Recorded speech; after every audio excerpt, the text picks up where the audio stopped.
Sri Sachidananda Sadguru Sainath Maharaj Ki Jai. Sri Sai Satcharitra, An Insight, Episode 106. My humble prostrations at the lotus feet of our Sadguru Sai. By the divine grace of Sai, an attempt has been made to translate the gist of the divine discourse of Sri Ramanathan Brother telecasted in Sai TV. This is purely done to share the glory of Sai and his divine teachings with more insight to the aspirants. Om Gurur Brahma Gurur Vishnu Gurur Devo Maheshwaraha Gurur Sakshat Parabrahmam Tasmai Shri Gurave Namaha. Devotees, we are continuing to listen to the astounding Leela of Baba connected to Malanbai. Malanbai passed away and her parents were devastated. Villagers were greatly distressed. People were discussing among themselves thus: Baba had affirmed that to keep my word, I would even sacrifice my life. I would never be untrue to my words. Then, how can this girl, who had such an unswerving faith upon Baba, has travelled this long with the hope that Baba would cure her and was under the protection of Baba for a week, can have such a pathetic death? How could Baba's words and blessings falsify? None could find a consoling answer on this. Devotees, let us now focus on the situation. Malanbai died, and few of her relatives were planning for the funeral. Villagers have assembled there. Hari Vinayak Sate, a fervent devotee of Baba, was trying to console the relatives on the sudden demise of the girl. This happened at the wee hours of the morning. The death of the girl happened at Dikshitwada, which is presently the museum building situated inside the Shirdi Sai Mandir complex. That day, Baba was sleeping at Shavadi. As you all know, Baba used to sleep on alternate days at Shavadi and the other days at Dwarakamai. After Baba's Mahasamadhi, this practice has been changed.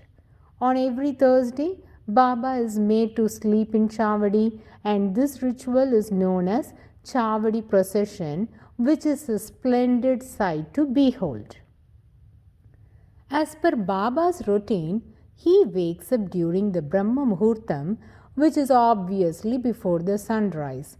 The devotees have all gathered at the Chavadi to perform Kakada Arati to Baba, which is the morning Arati that is performed every day.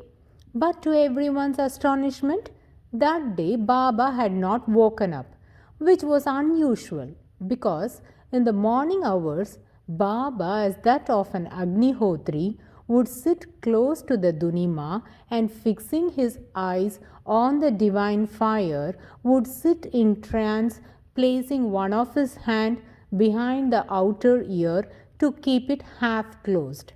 It would be a divine sight to behold and a greatest blessing for all the devotees every morning. That day, to the surprise of the devotees, Baba was not awake. Some of the villagers also came there to convey the sad news of the death of Malanbai. And a large crowd of devotees were waiting outside the Chavadi to watch the Kakadarati. They were all standing patiently but puzzled why Baba had not woke up. Suddenly Baba got up from his bed, was looking very furious, and the moment he got up, he began to slash the satka on the ground frantically, yelling out loudly, swaying his hands with the satka on the air as though he was chasing away something. In this manner, Baba ran towards Dikshitwada, where Malanbai was made to lie down. All those gathered there followed Baba, not understanding what was going on. When Baba entered in this fashion inside Dikshit Vada, where Malanbai was lying down, the relatives were sobbing, and to everyone's astonishment, lo, suddenly Malanbai began to make small movements. Then she yawned and opened her eyes. Baba, who was looking furious, calmed down immediately, placed his boon bestowing hand on the girl, and slowly returned to his spot. Malanbai's parents, relatives, and all those assembled there watched this amazing sport of Baba dumbstruck. The girl sat down looking around terrified.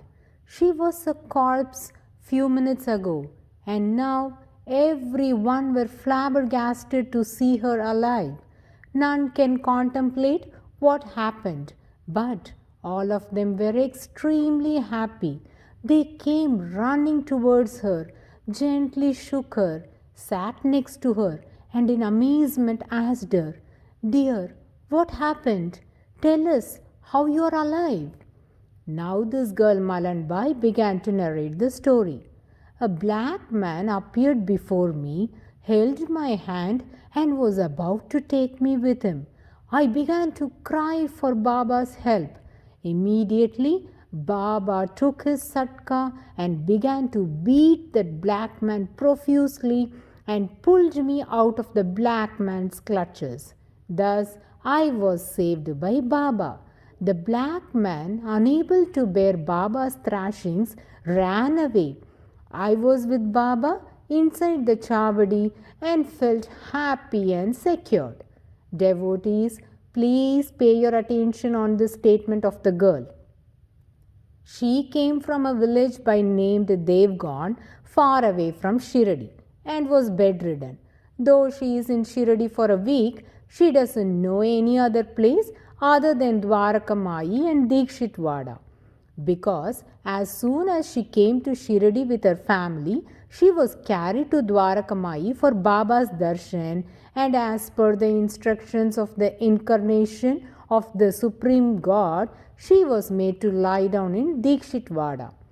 Malanbai cannot even move her body as she was extremely weak due to her sickness, and so there was no way that she could have gone out of Dikshit Vada on her own.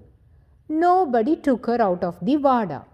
This being the situation, now to everyone's surprise, this girl Malanbai said she was in Chavadi with Baba and began to describe Chavadi without even seeing it.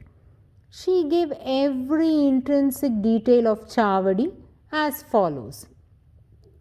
Once we get out of here, in few yards we reach the Chavadi building. To get into it, we need to climb the steps.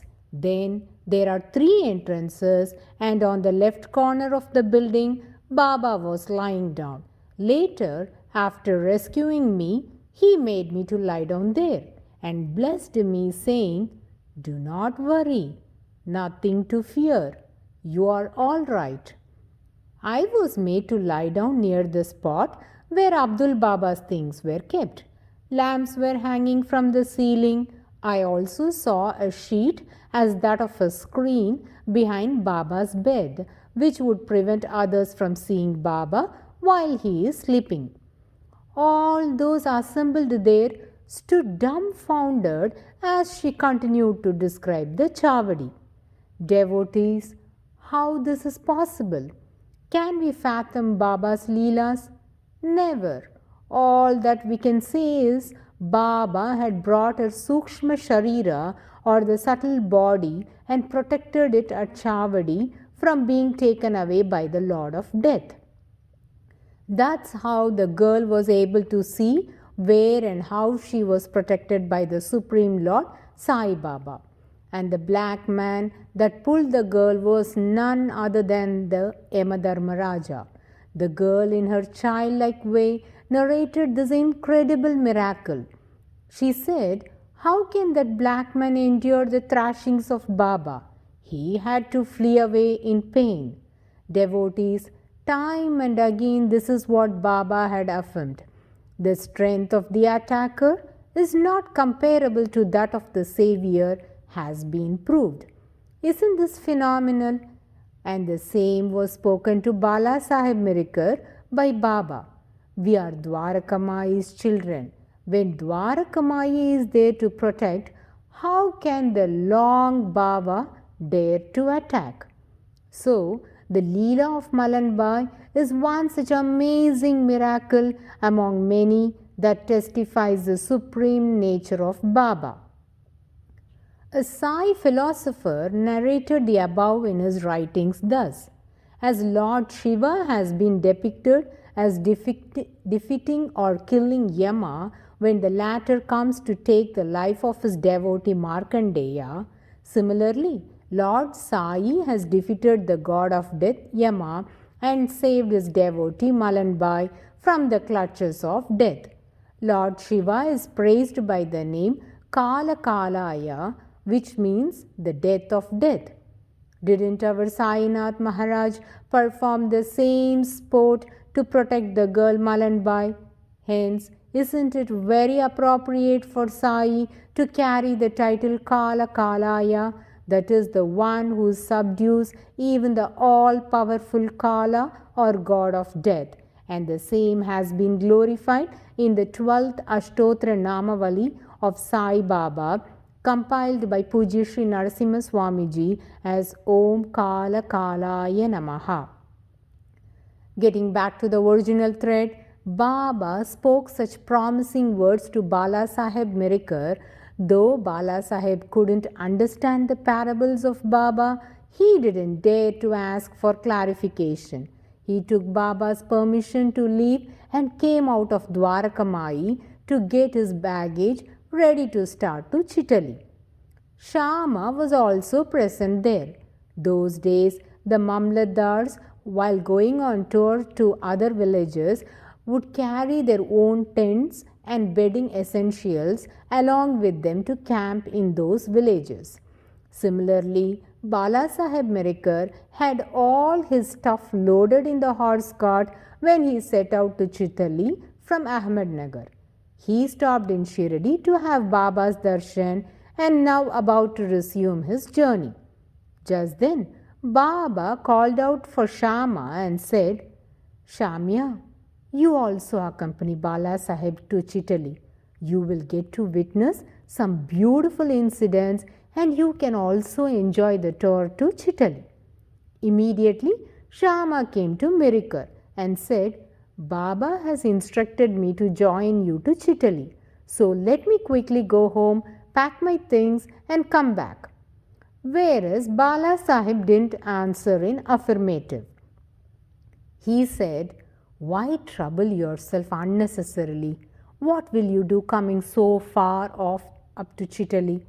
As such, it's getting late, and by the time I reach the place, it will be dark and would not be comfortable for you there. So it's okay. You can stay back. Why to simply take trouble?" Shama had no saying. He diligently obeyed Baba's order and told Bala Sahib Mirikar.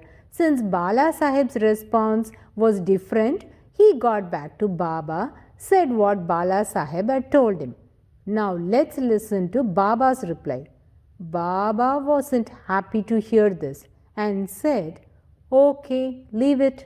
We must always think good for others. We have to advise whatever is good. It is up to them to take it. If fate is such, then what can we do?" Words of Baba were alarming to Shama. He thought that Baba is trying to ward off some danger that was to befall on Bala Sahib Mirikar. Meantime, there was a change in the thought of Bala Sahib Mirikar. He, being an ardent devotee of Baba, realized that he is supposed to obey the command of Baba. And saying no to Shama for accompanying to Chitali is disrespecting the caring words of Baba. And we have listened to innumerable Leelas wherein the devotees that didn't listen to Baba's words at the time of leaving had faced various problems during their journey. All these thoughts crowded up in his mind. He feared that some untoward incident might occur. So, immediately from the gate of the courtyard, Bala Sahib Mirikar waved his hand and quietly made a sign to Shama to come and join with him to Chitali. Shama came to Bala Sahib Mirikar and said, I already disclosed your decision to Baba, and Baba told me to sit quietly. Now you want me to go with you, so again I must seek Baba's permission, and only if he permits me to go, I can join you. Devotees, isn't this simply amazing? What a staunch devotee Shama must be. He had such unswerving faith on Baba that he would not make even a single decision without taking Baba's consent. In fact, this change of thought in Mirikar is also a part of Baba's divine sport. Now Shama came to Baba and said, Bala Sahib wants me to go with him to Chitali and is asking your permission.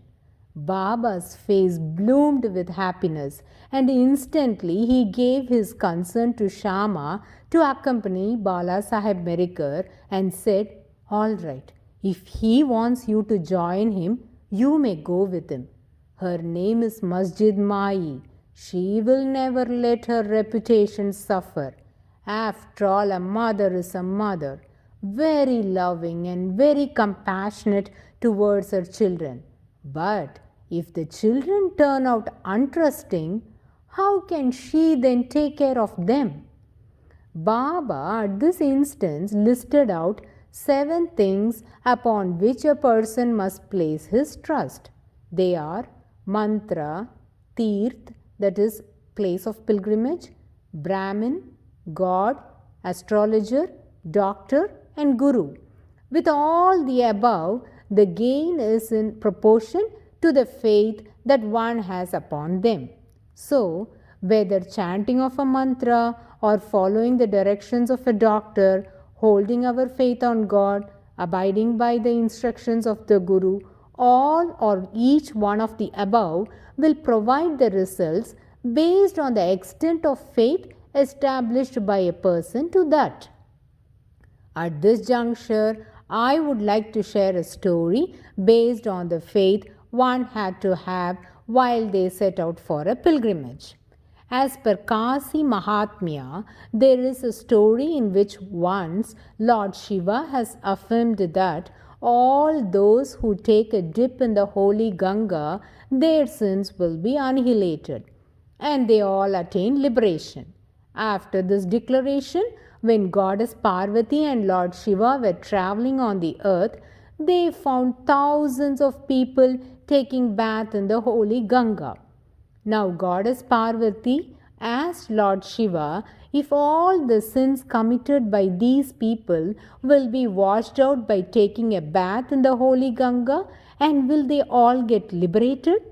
If it is that easy for a person to nullify their sins, then will not people begin to commit more sins and would just come and take a dip in the holy river and escape from their sins? Eventually, they will also attain liberation as their sins are washed away. Isn't this unjust, as they don't pay off for their bad deeds and against the karmic philosophy? Now Lord Shiva replied, Devi, it is not that easy as you think. Obviously, Lord Shiva would have certainly thought about the repercussion before giving such an affirmation. So, he now began to clarify the purport of his declaration. That person who has come with pious mind, has steadfast faith and devotion, his sins will be dissolved. Only those persons who will not commit any sin after the holy bath will get liberated. But most of these people are waiting to take a holy dip to perform it as a ritual and to get over with a responsibility or to show off that they are religious minded. Some of them are here to satisfy their ego of bathing in Ganga. But Goddess Parvati wasn't convinced as she could witness thousands of people flooding from distant places towards the holy river to take a dip, and they all seemed to be pious, religious minded, and devoted. Now, Lord Shiva decided to play his Leela to prove his assertion. So, the Lord disguised as an old leper and Goddess Parvati as his wife, and the Lord was lying on the lap of the Divine Mother at the holy Kashi near the banks of Ganga. Pus and blood were oozing from the body of the leper. He was looking awful, was unable to move, and the wife was sobbing and began to plead the onlookers thus: "Can anyone please help my husband have a bath in the holy Ganga? Hearing that taking a dip in Ganga will wash out the sins, I have come this far with my husband. If any one of you will touch him, his sins will be passed on to you. But while giving him a bath in the river, you can also have a dip, and the sins of my husband and the sin of carrying him will also get dissolved in the holy Ganga. So please help us to wash out our sins." Like this, the wife of the leper, that is Goddess Parvati, cried out to the thousands of pilgrims who were going to have their bath to get rid of their sins. But none of them were prepared to lend their ears to this old woman. So some sympathized, few ridiculed, many neglected. Because those days people had a wrong notion that even looking at a leper is sin, and they thought the disease was contagious, and so lepers were outcasted. None was ready to help the old couple. To add on to all this, the wife said the sins of the leper will be transferred to the one who carries him, which was more frightening, hence nobody came forward to help them. After several hours, a person came through that path and saw a group of people gathered around, from where he also heard the hue and cry of this old lady. The man approached them and asked her the reason for her wailing. The lady narrated their plight. Now, this stranger, without any delay, told the crowd to give way for him, and instantly lifted the old man, whose body was oozing pus and blood, and quickly walked towards the holy Ganga. Now, Lord Shiva, disguised as an old leper, began to talk to the stranger. "Oh, my dear, who are your blessed parents? How fortunate they are to have a son like you. Thousands feared even to touch me, but you, knowing that by carrying my body will have to bear my sins, readily agreed to give me a bath in the holy river Ganga. Can you tell me the reason behind this?" Now the stranger replied, "Sir, I knew that by touching you, the sins of yours will be transferred to me. But after giving you a dip, I too will take a bath in the holy Ganga. So both of our sins will be nullified. Then what is the need to worry?" Saying so, he immersed the old man in the river, and as he got out of the water, to his great astonishment, the old man whom he held in his hands vanished, and in utter shock he looked around. Lo, there in the banks of the river, where the old couple were found, he saw the celestial Lord Shiva and his consort goddess Parvati. The stranger was dumbfounded. Now the Lord spoke to Goddess thus: "Out of all the thousands who took the holy dip in the river Ganga, only this man who carried me now will attain liberation. This person has already realized that all that is here is nothing but the Supreme Being. He is serene and impartial. For him, a leper and a healthy, handsome person are one and the same.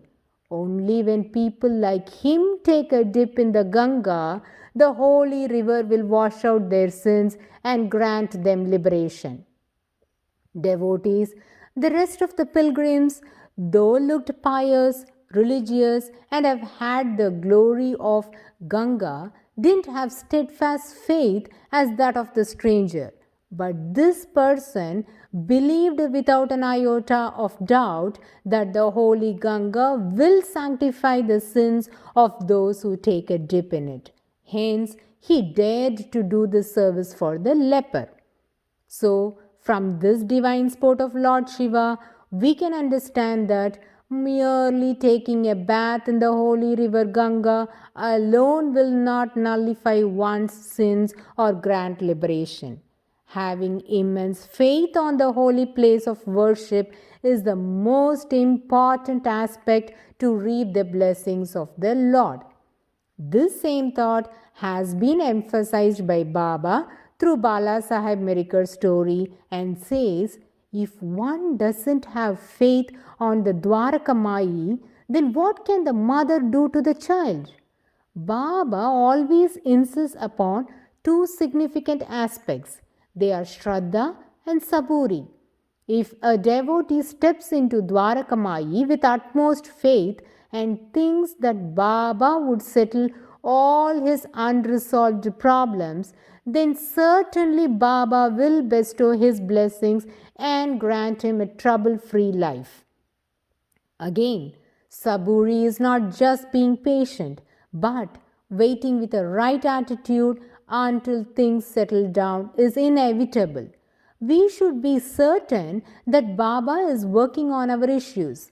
Outwardly, we might seem to maintain patience, but deep inside, our thoughts would be uncanny.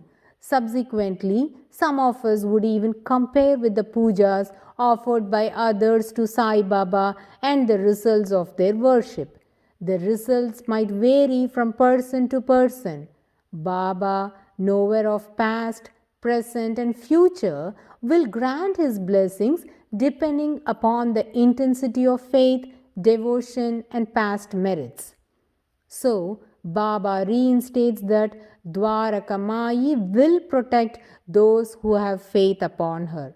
As Bala Sahib Meriker's thoughts changed now with Baba's blessings, both Shama and Meriker loaded their luggage in the Tonga and drove towards Chitali. What happened in Chitali? How did Baba protect the dangers that were to befall on Bala Sahib Meriker? What was Shama's role in this? All these fascinating stories can be heeded in the coming episode. Bow to Sri Sai, peace be to all. Om Sai Ram.